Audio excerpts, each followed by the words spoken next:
is there an idea person solely responsible for everything idea creativity wise on game, let's say? Depends on project, really. I wouldn't say that there is any standard to that. It's just super variable.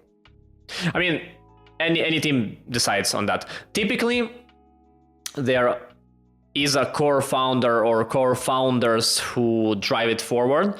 And I would also say that typically when there's one person who decides on that, the chances of the team succeeding go higher because there's just less conflicts, okay?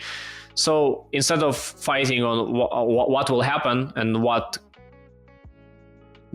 better and then ruining the team, it's better to go some direction, but at least to have some proper curated direction which is done by someone who understands what he or she is doing.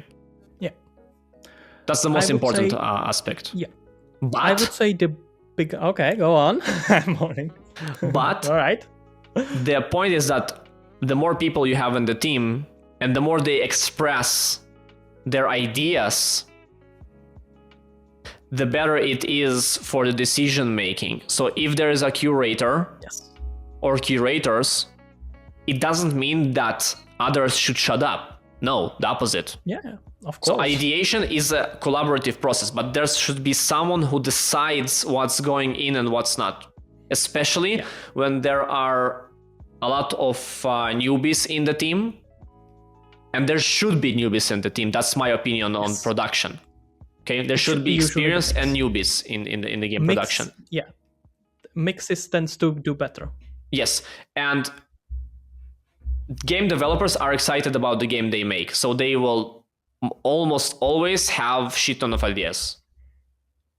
And they don't know if those ideas are good or are they gonna be correct for the market. So it might be an idea which sounds just great artistically. It's a great artistic idea, great artistic decision, but it's a poor financial decision. Like, let's add this feature. Okay, so we make a 2D game. Let's add a 3D level into that. Well, it might be a gimmick worth the marketing, but typically it will be so hard to produce that it's just not gonna give you enough value back, and you're just better off doing something else instead. Absolutely.